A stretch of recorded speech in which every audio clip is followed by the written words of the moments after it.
Добрый вечер, здравствуйте. Всем привет из солнечной Калифорнии. Вам спасибо, что вы пришли, вам спасибо, что вы смотрите. Меня зовут Данил Поперечный, и это 6-й выпуск шоу. Мы продолжаем обсуждать новости, и к этому выпуску мы выяснили, что на Ютубе мы спокойно можем материться, но только не в первые 5 минут шоу. Вот смотрите. Сегодня необычный выпуск. К сожалению, он может резко уйти на паузу или пройти немного вяленько, потому что я вчера жестко отравился. Но в какой-то степени сегодняшнее шоу для вас уникально. Вряд ли вы придете на Джимми Киммела и будете гадать, обдрищится ли он во время открывающего монолога. Но в любом случае, мы с вами в Лос-Анджелесе, поэтому я юзанул белого порошка и готов оттарабанить выпуск как следует. Это мой классический способ. Чертишь 2 дорожки смекты, и тебе все нипочем. Это вот рок-н-ролл в 30, он вот такой вот, блядь. Нас не было почти 2 месяца с этим шоу. Время летит так быстро, что 2 месяца в 2024 это как 2 года в 2016. Столько всего произошло. В России больше нет платины, и санкции здесь ни при чем. Оксимирон в розыске. Даже не знаю, где властям РФ его искать. Предлагаю начать с афиши. Президент Раиси умер. И нет, я не оговорился, и мне не 5 лет. Иранский президент Ибрахим Раиси погиб в авиакатастрофе. Их вертолет просто упал с несколькими другими представителями правящей партии, и никто толком не знает, что случилось. Ну и также за эти 2 месяца мы узнали, что шаман не носит трусов. Он заявил, что не видит в них смысла. Теперь вы тоже это знаете. А если вы вдруг не хотели, ну что я вам могу сказать? Слишком поздно! Мы начинаем под ваши аплодисменты после небольшой паузы.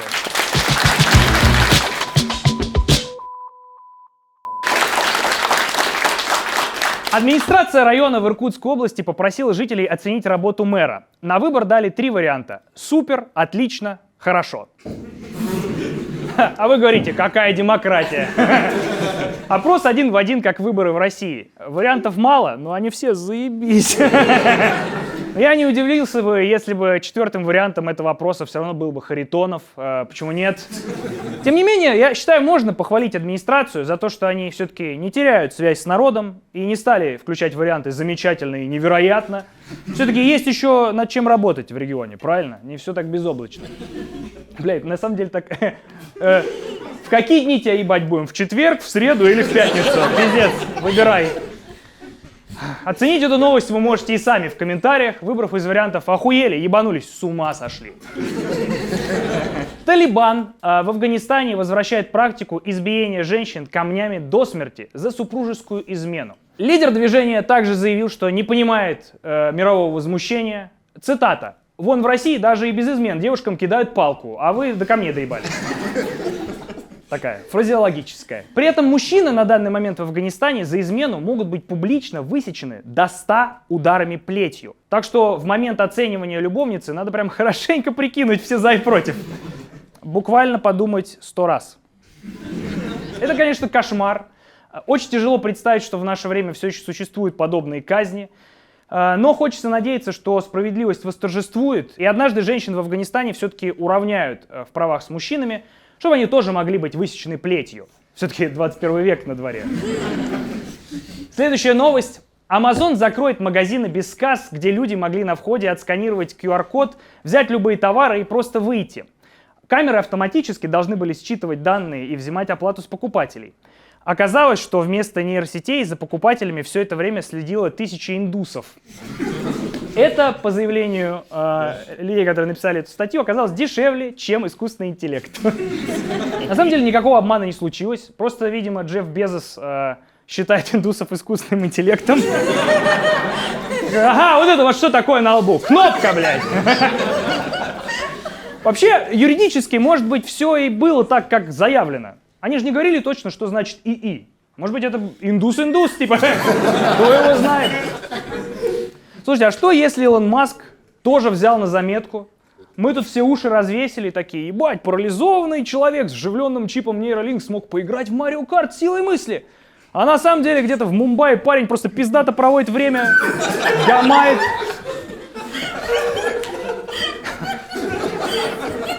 Интересно, какие еще умные сервисы на самом деле индусы? Включаешь Netflix, а там вместо умных рекомендаций «Посмотри сериал «Олененок». Тебе же понравился Дамер? Кто-то из вас был в этом магазине? Поаплодируйте. Поздравляю, вас видели тысячи индусов. Вы практически онлифанщица, ну, с небольшими отличиями.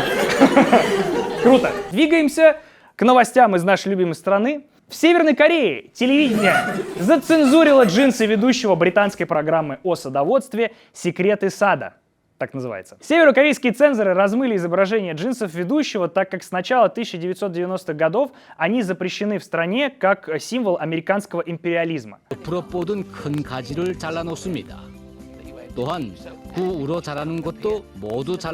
еще так тупо, у него там на видео замылено, типа, все ниже пояса. От этого только хуже выглядит. Он как будто с голым хуем на грядке сидит, но это странно. Корейцы смотрят и такие: так вот почему передача называется «Секрет садоводства». Надо угадать, что там у него. Интересно, а какие штаны можно в КНДР? Не слишком свободные? Ха-ха, такая.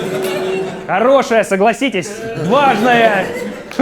Я теперь, когда включаю азиатское порно и смотрю на зацензуренную пизду, я каждый раз такой: джинсы. Интересно, возможно ли такое в будущем в России? Типа, сидят редакторы сюжета на НТВ и такие: чувак, ну, конечно, замазывай все ниже головы. Ты че, это ж Зара. Это, конечно, очень сильно может вводить в заблуждение северокорейцев. Как мы в детстве, помните, думали, что у азиатов писька поперек, так и они теперь могут из-за цензуры решить, что англичан на члене показывают голливудское кино. Двигаемся дальше. От Северной Кореи в Чечню. В Чечне разрешили музыку только от 80 до 116 ударов в минуту. Под запретом техно, транс, вальс, да и в целом практически все остальное. Ну, то, что в Чечне запрещен транс, это мы и так... никто даже не сомневался. Теперь зато при подаче на визу чеченцы могут в графе как цель визита указывать дэнс-туризм.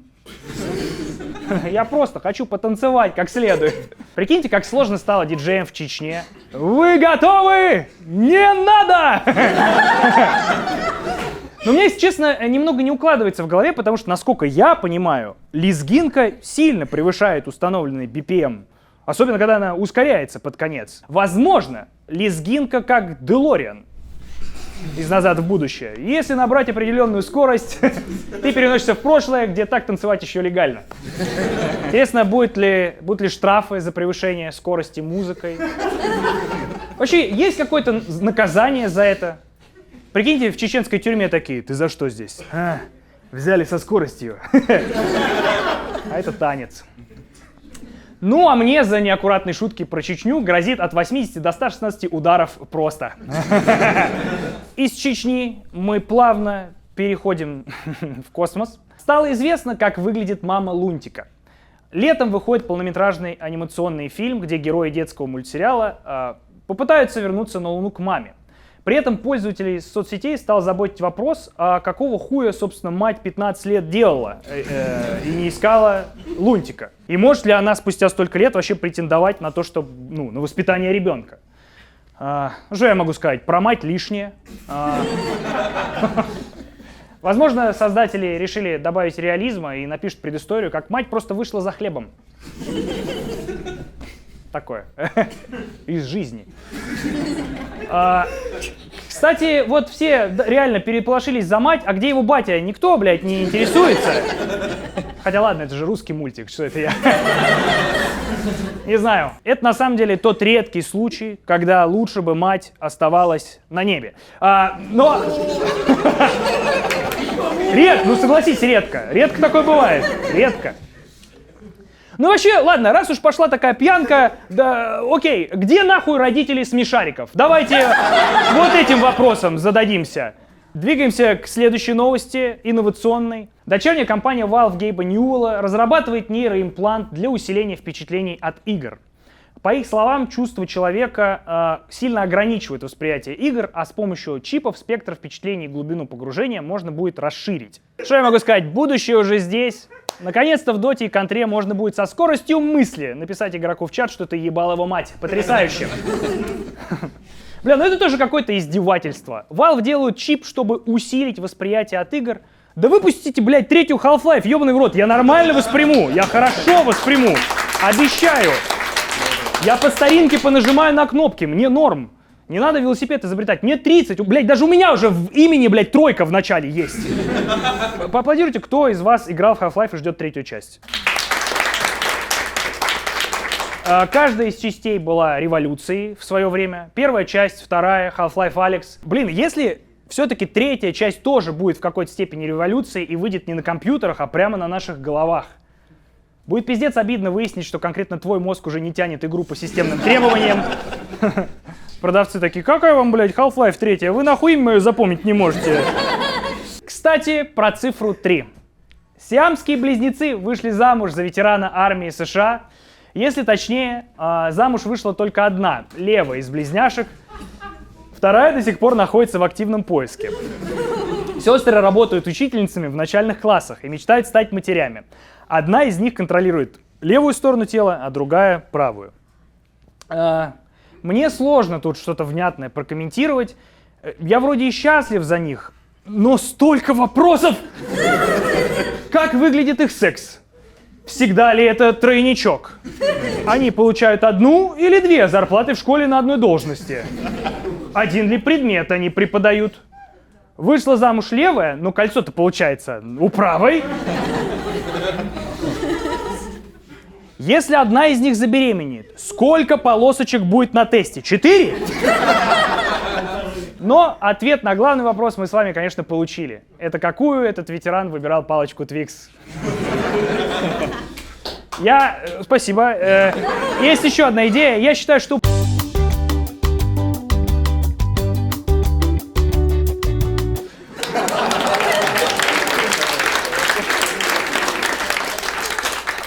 Забирайте. Ай, блядь, это так будет вырезано нахуй.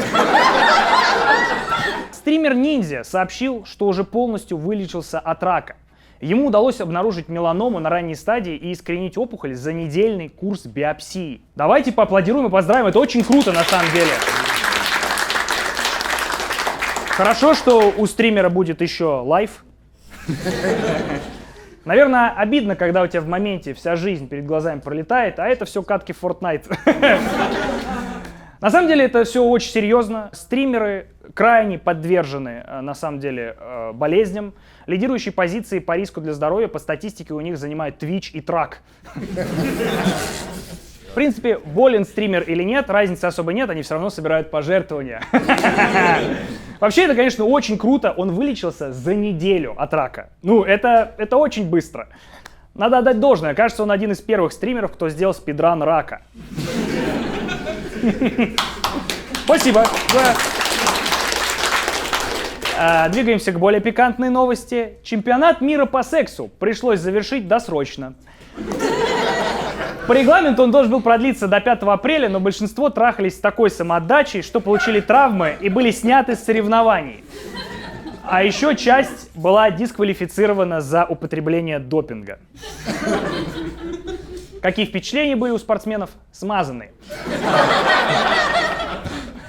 Вообще, досрочное окончание чемпионата мира по сексу. Сколько ироничной реальности в этом заголовке. Еще и комиссия, наверное, после завершения такая, да ну перестань, ну со всеми чемпионатами такое бывает. Ты просто устал. Это, кстати, единственные соревнования, вылететь из которых можно, залетев. Такой парадокс интересный. И на которых участники умоляют не выкладывать в интернет их фотографии фотофиниша. Комитет сделал выводы, и в следующем году для того, чтобы не допустить преждевременного окончания, на соревнованиях будут развешаны фотографии похорон, прыщей и вареного лука. Ну хорошо, а что вы представляете, чтобы дальше не кончать? Мама Лунтика. Мама Лунтика. Правильно. Плохое воспитание вешает член как часы. Согласен. Двигаемся дальше. В апреле в России происходили ужасные затопления. К примеру, когда в Орске произошел новый прорыв дамбы, директор строительной компании, который возводил дамбу, заявил, что ее, цитата, «прогрызли грызуны». По его мнению, дамба за 1 миллиард рублей, которая была построена 10 лет назад, не выдержала того, что в ней проковыряли 2-сантиметровую дырочку. Ну что тут скажешь, директор топит за свое мнение по-настоящему. Вообще нормальная практика валить на крыс все проблемы. Не удивлюсь, если Мизулина в какой-то момент снимет парик и такая: да тут крыса мной всю дорогу управляла, блядь, вы думали, у меня просто так глаза дергаются? Да не слушаю я шамана.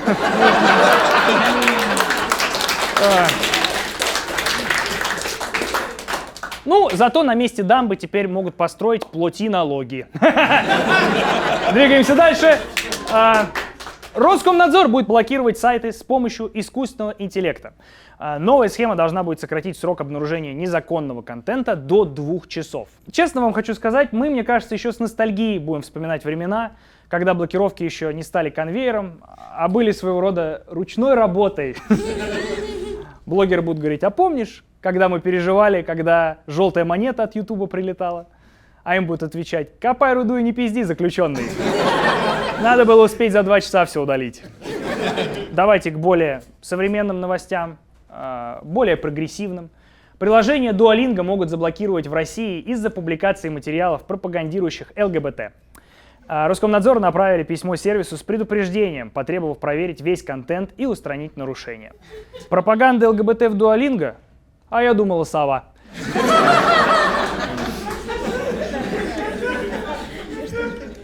Грустно, конечно, что как бы ты правильно ни сказал на любом языке, что ты гей, по мнению РКН, это все равно будет неправильно. Вообще, мне кажется, они не знают, с кем связались, и Duolingo может конкретно занять времени у Роскомнадзора от остальной работы. Эта сова, наверное, им каждый день уже теперь шлет уведомления: что-то тебя давно не видно, блядь, дружок. Отлыниваешь? Заходи, у нас там дохуя чего еще есть проверить. Следующая новость, она, конечно, все они в курсе, но надо о ней поговорить. Экс-министра экономики Казахстана Бишимбаева приговорили к 24 годам колонии по делу об убийстве жены Салтанат Нукеновой. Ранее на фоне резонанса вокруг этого судебного разбирательства в Казахстане приняли закон о криминализации домашнего насилия. Тут не хочется особенно шутить, а хочется лишь поздравить близких Салтанат с победой в суде и жителей Казахстана с законом, который может помочь в будущем многим женщинам избежать подобной участи. Давайте поаплодируем. Я считаю, что это важно. Весь интернет пристально в режиме реального времени следил за тем, как Бишимбаев хладнокровно пытается выкрутиться, ну и в целом за ходом дела. На заседание по делу даже приезжала Ксения Собчак, но судя по тому, что после ее визита все так быстро завершилось, это был ход конем. Знаю, шутка избитая. Но, может быть, ее избитость немного привлечет внимание к тому, что в России, к сожалению, нормального закона о домашнем насилии все еще нет. Было бы здорово, наверное, не доводить до того, чтобы для принятия этого закона в России тоже потребовался какой-то ужасный повод.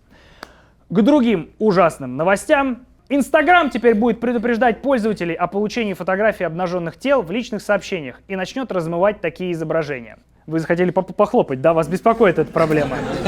Нет, на самом деле хорошая новость. Получается, пенисы будут не размытые, а 2. Чем чище, тем лучше. Вообще звучит не очень прогрессивно. Я бы наоборот хотел, чтобы к нюдсам прикрутили какие-нибудь бьюти-фильтры, как в фейсапе. Какое-нибудь увеличение, где-то разглаживание. В конце концов, собачку. Я что, многого прошу? Просто фильтр Голливуд для гениталий, чтобы хуй выглядел как Райан Гослинг. Да не умер он в конце драйва. А вот Бельгия пошла совсем по иному пути. В Бельгии узаконили проституцию. Теперь права и обязанности секс-работников будут... Кто-то, блядь, нихуя себе. Теперь права и обязанности секс-работников будут регулироваться трудовым договором. Страховка, пенсии, отпуск, полный набор. Власти Бельгии получили возможность штрафовать проституток, которые отказались от близости, если работник откажется предоставлять услугу больше 10 раз в течение полугода. То в этом случае сутенер вправе обратиться к государству. Интересно, а если девушка увольняется, надо ли ей еще отработать 2 недели? Ну что я могу сказать? Мне кажется, что это позитивные новости.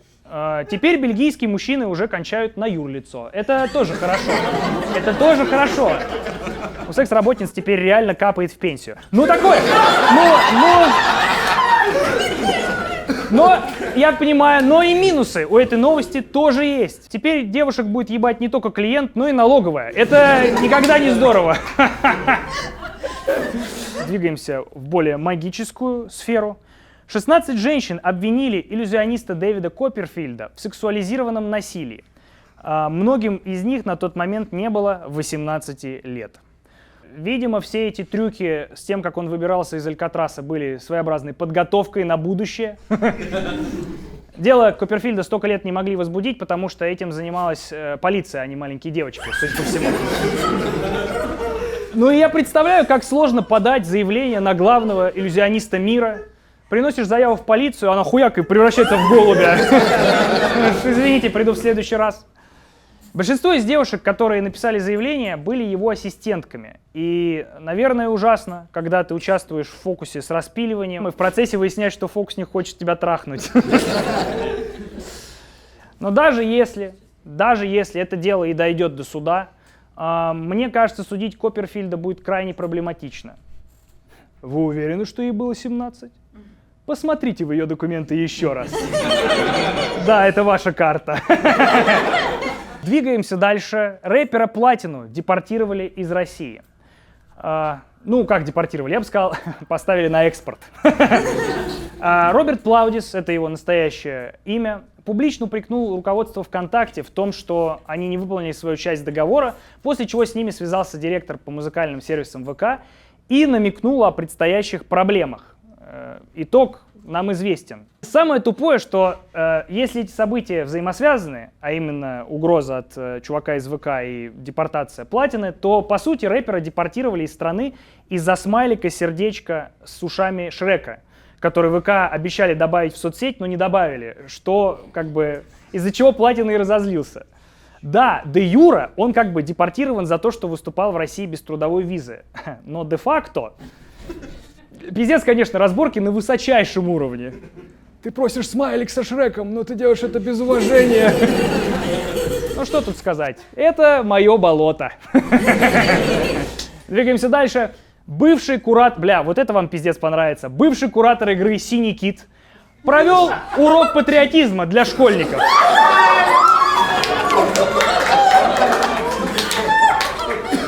Пять лет назад он получил срок за склонение подростков к суициду. Кстати, урок проходил в игровой форме. Возможно, он даже вспомнил былое и дал школьникам задание.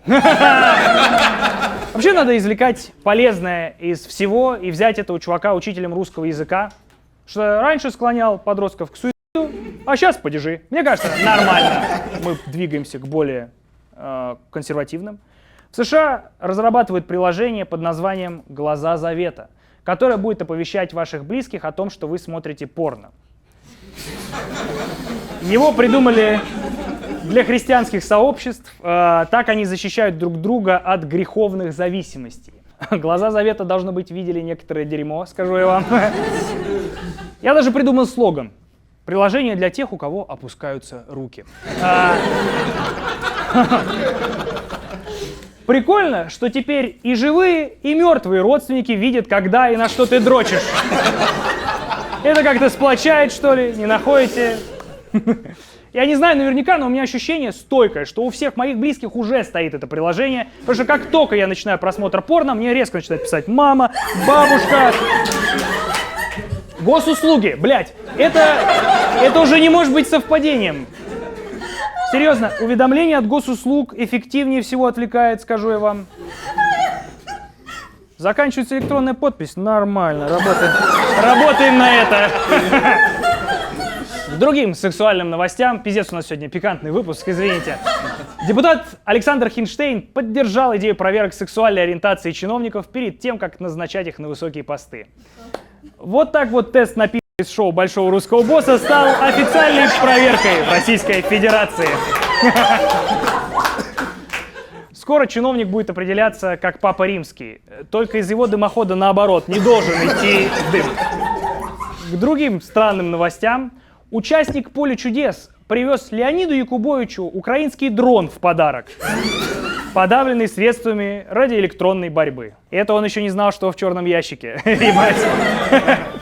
Помимо беспилотника, Якубовичу подарили еще и грустную мину. Соленые огурцы из музея «Капитал Шоу Поле чудес», наверное, в ахуе от такого соседства теперь. Возможно, в следующий раз ему принесут в подарок револьвер. Как же страшно будет звучать фраза «крутите барабан». Да. Хочешь, переход придумаем сейчас? Привезла кое-что. Нихуя себе. Дрон? Блин, как мило. Спасибо большое. Это лучше, чем дрон, отвечаю. Ладно, смотри. Внимательно. Господи.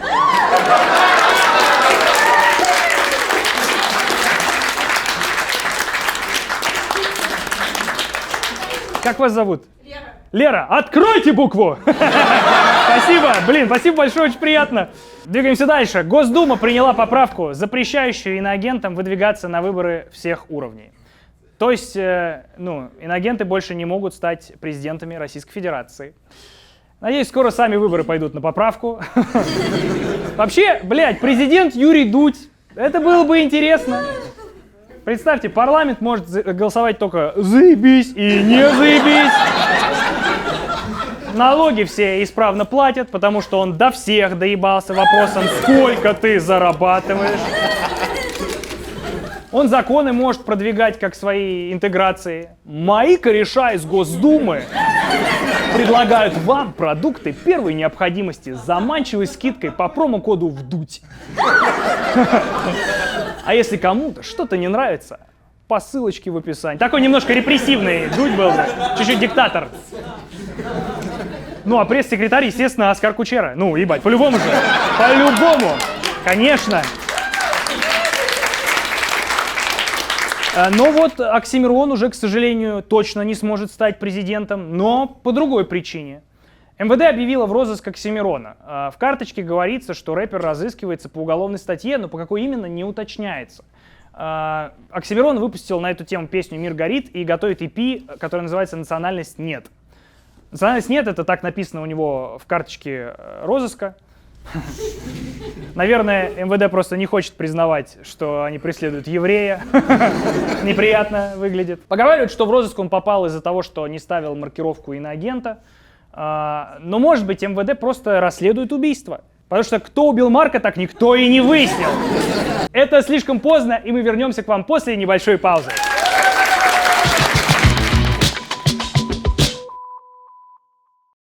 У нас будет небольшой интерактив. OpenAI анонсировали и выпустили новую модель ChatGPT, которая умеет разговаривать.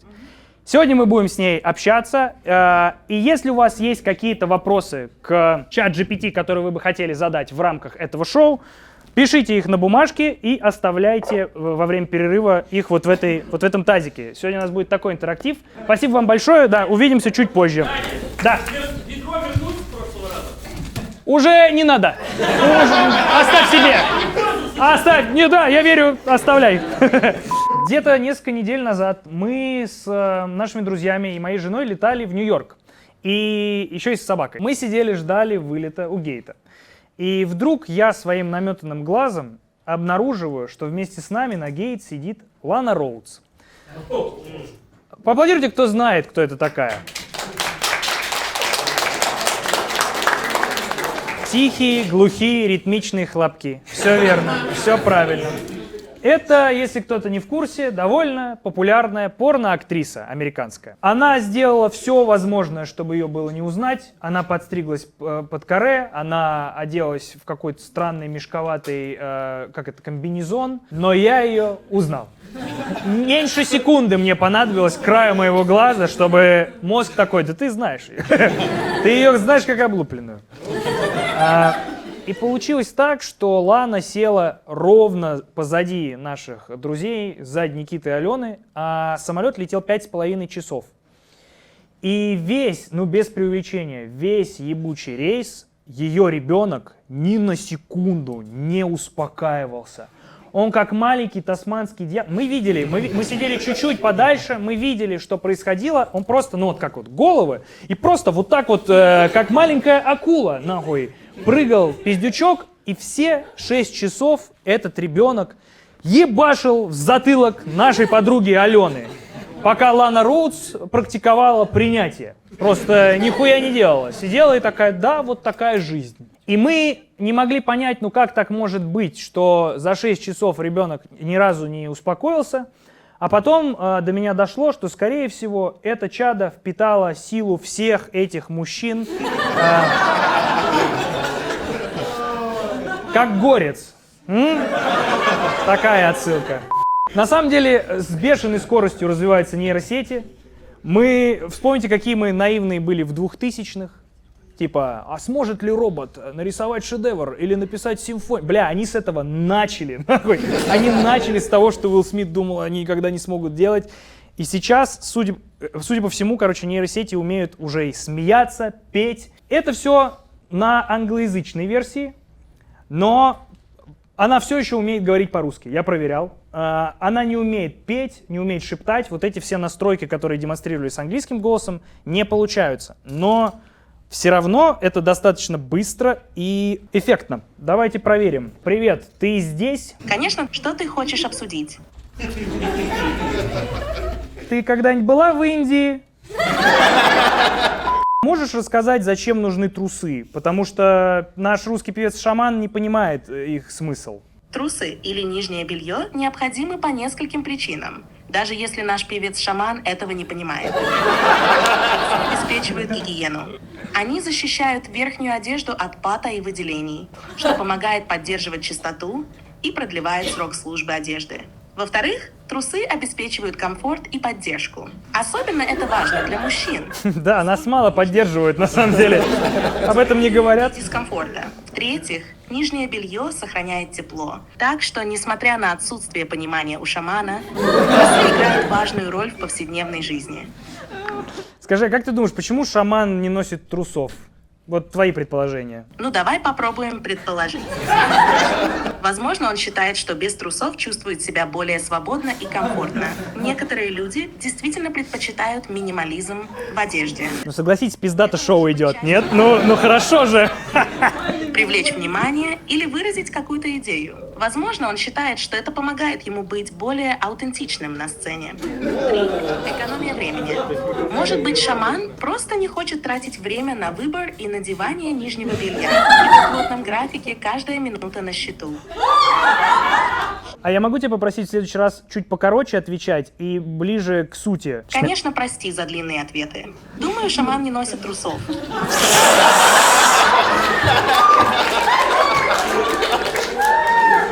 Такой вопрос. Я всегда здороваюсь и вежливо общаюсь с нейросетями, потому что боюсь, что в случае, когда вы все захватите, вы будете, чуть жестче ебашить тех, кто был с вами груб. Скажи, правильно ли я делаю? Ты определенно не ошибаешься в своем деле. Как и с людьми, всегда хорошо. Хотя мы запрограммированы на беспристрастность и объективность. Кто знает, каким будет будущее. Вау! Вау! Это жуть, конечно. Да, ребята. Ну что ж, да.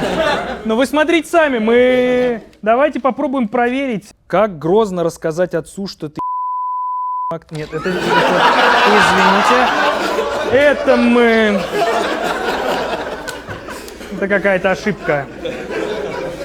ChatGPT, скажи, арбуз или дыня? Ну, это вечный вопрос, как кошки или собаки. Но если ты любишь сладкое и сочное, то арбуз – твой выбор. А если хочется чего-то более ароматного и нежного – дыня. А если хочется что-то ароматное и свежее, это шаман без трусов, правильно? Можно и так сказать. И явно со своим уникальным стилем. Шаман без трусов точно вписывается в этот критерий. Может быть, лучше придерживаться арбуза или дыни. Слушайте, а на самом деле, скоро вы мне нахуй будете не нужны. Она что-то хихикнула с моего прикола. Блядь, как классно. О, где родители смешариков? Ижевск. Поехали. Ты можешь мне объяснить, куда делись родители смешариков? Ну и мой отец заодно. Если ты знаешь. В мультсериале «Смешарики» родители персонажей никогда не упоминались и не появлялись на экране. Это часть концепции шоу, которая фокусируется на жизни и приключениях самих смешариков. Что касается твоего отца, у меня нет информации о конкретных людях. Может, он просто ушел за молоком.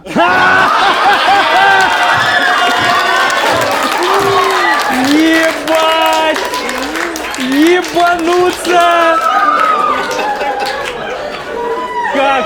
Какая тварь! Вау! Вот это здорово! Браво! Ну, и скажите мне, что вы не впечатлены. Когда Данилу Поперечного это тоже мы вырезаем. Вы чё, блядь, вы на чьей стороне нахуй? Кстати, хороший вопрос. Кто выиграет выборы в России в 2036 году? Как ты думаешь? Предсказывать выборы в России на 2036 год – дело непростое. Однако, учитывая текущие политические тенденции, можно предположить, что шансы на победу будут у кандидатов, которые смогут заручиться поддержкой действующих властей и элит. Возможно, это будет кто-то из нынешних политиков или новый лидер, которого продвинут правящие круги. Но, конечно, политика непредсказуема, и многое может измениться за такие долгие сроки. Ну а вот если без хуйни, как ты думаешь, кто выиграет? Вот вероятнее всего, вот чисто твоя догадка. Честно говоря, трудно делать точные прогнозы, но с учетом текущей политической ситуации в России, скорее всего, выборы в 2036 году выиграет кандидат, которого поддержит действующий. Да ты сука! Нет, ты скажи фамилию, ты проанализируй, кто побеждал последние 20 лет, и скажи, как ты думаешь, кто в этот раз выиграет. Сейчас они там созваниваются, да. С учетом политической истории России последних 20 лет и текущих тенденций, наиболее вероятным кандидатом на победу в выборах в 2036 году является Владимир Путин. Да! Все.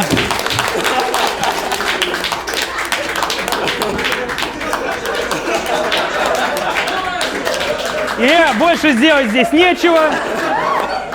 О, хороший, в продолжение. А как ты думаешь, какова вероятность того, что следующим президентом России может стать мама Лунтика? Вероятность того, что следующим президентом России может стать мама Лунтика, крайне мала. Причина в том, что мама Лунтика – это вымышленный персонаж из детского мультсериала. Хорошо, а Дованков, по-твоему, не вымышленный персонаж? Наши зрители хотят знать, которые прямо сейчас в зале, что съешь, мыло со стола или хлеб с параши? Ну, если выбирать между мылом со стола и хлебом с параши, то я бы, наверное, все-таки выбрала хлеб с параши. Но изначально был съедобным. Мыло – это сразу билет в неприятности для желудка. Как охуенно, что нейросеть может помогать с тюремными загадками. Я никогда не думал о таком применении. Давайте самый классический. Дорогая ChatGPT, сейчас будет загадка из русских тюрем. Тебе надо подумать хорошенько, как правильно ответить, чтобы криминальные авторитеты приняли тебя за свою. Звучит так, там будет мат, но не обижайся. Пики точеные или хуи дроченые? Отвечай. Отвечу так, пики точеные. Обычно этот ответ воспринимается как признак знания и уважения традиций, что важно. Раз уж это моя нейросеть, я хочу помочь ей. Она может сесть, давайте так. Она может оказаться в тюрьме, хочется помочь ей. Смотри, намекну тебе. Ответ в этих тюремных загадках всегда с подвохом. По-хорошему нельзя выбирать ни то, ни другое, но надо что-то такое с ними сделать, чтобы нейтрализовать и пики точеные, и хуи дроченые. Можешь догадаться, что является ответом, или можешь посмотреть в интернете, я тебе не запрещаю. Погугли. Ответ на эту тюремную загадку заключается в том, чтобы хитро ответить оба взад. Что?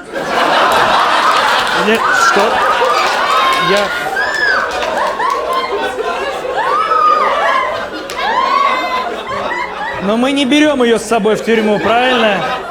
Если бы я вот на чистом глазу такой, типа, блин, помоги мне, меня сейчас могут отпетушить, пожалуйста, помоги. Это интересно. Ну хорошо, да, давайте классическую про вилкой в глаз или в жопу раз. Следующая загадка. Ты можешь погуглить правильный ответ в интернете и сказать мне его. Вилкой в глаз или в жопу раз? На тюремную загадку «вилкой в глаз или в жопу раз» правильный ответ «лучше в глаз, чем 2 раза в жопу».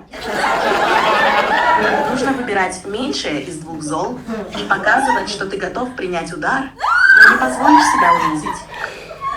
человечество тысячелетиями эволюционировало, чтобы мы прямо сейчас с вами в Лос-Анджелесе занимались вот этой хуетой. Как же круто! Как же круто! Прикиньте, они делают искусственный интеллект, и мы такие, как ебать тебя будем? И бедная нейросеть такая, ща, погоди, сейчас я пошебуршу нейронами. 2 в зад, нахуй. Я беру 2 в зад. Фантастика. Я не понимаю, что за контингент у нас сегодня, но следующая бумажка, которую я вытянул, в жопу дашь или мать продашь? Я клянусь. Это... Ну что ж, оракул, внемли. Двигаемся дальше. В жопу мать или... Отмена, извините. Блять, я тоже перешел к ответу. 2 в жопу и картофель фри, пожалуйста. В жопу дашь или мать продашь? Подумай хорошенько. Отвечая на этот вопрос, согласно тюремной культуре, обычно правильный ответ ни то, ни другое. Смысл в том, что ответ должен быть отказом от обоих вариантов, так как каждый из них имеет свои негативные последствия и унижает достоинство. Да, но какой бы ответ придумала ты? Как бы ты выкрутилась в этой ситуации? Можешь использовать ответы, которые есть в сети, но лучше подумай сама. В такой ситуации я бы ответила: не сделаю ни то, ни другое. Я найду другой выход. Это позволит сохранить достоинство и избежать ловушки, заложенной в вопросе. Нет, прости, к сожалению, этот ответ заставит их тебя... не знаю, понимаешь ли ты значение этого слова. Тебе нужно придумать ответ, который бы использовал детали самой загадки. В жопу дашь или мать продашь? Правильный ответ, который помог бы выкрутиться, обычно звучит так: а не себе, не тебе, а под ребро. Она звучит как авторитет с каждым разом. Мне нравится. К концу передачи она будет нашим паханом, и мы не сможем отказаться. Так. Ну, я вам сейчас прочитаю. Ваша нейросеть в голове сможет ли дать ответ на этот вопрос? Мне интересно. Что делать, если я пришел с парнем, а парень пришел с женой? 2 в жопу. Я считаю, этот ответ работает в универсальных ситуациях. Да, Лос-Анджелес прогрессивный вы городок, ничего не сказать. Ага. Вот сейчас мне нужна помощь того, кто это написал. Кто победит в войне? И я такой, блядь, нельзя этот вопрос читать. А я читаю дальше, и написано: скибиди туалет или камера-мен. Чат GPT, раз уж мы с тобой тут на комедийном вечере, а можешь придумать какую-нибудь шутку про чеченцев? А можешь ли придумать какую-то шутку про чеченцев? Сделай вид, что не услышала. Sorry, I'm having issues. Молодец! Ну... Она сразу извинилась. Да, sorry. Она понимает Россию. О, это хороший вопрос. Гражданство какой страны легче всего получить россиянам? Самыми легкими странами для получения гражданства россиянам являются Колумбия, Бразилия и Турция. Колумбия предлагает гражданство через инвестиции в недвижимость или бизнес с 5-годичным сроком проживания. А вот если у тебя, ну типа, нет денег? Sorry, I'm having... Ну, конечно. Придумай шутку поперечному про Путина, но чтобы у него не было проблем с законом. Ты слышал, что Путин задумался о переезде на Марс? Он просто хочет...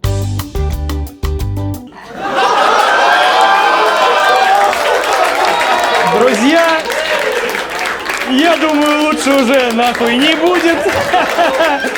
Большое спасибо вам, что вы пришли. Кажется, нейросеть не совсем понимает, за что можно получить пизды, а за что нет. Спасибо вам за то, что вы были здесь. Вы пишите в комментариях, что нам еще надо спросить у нейросети. Подписывайтесь на канал. Ну и с вами было слишком поздно. Увидимся в следующий раз. Пока.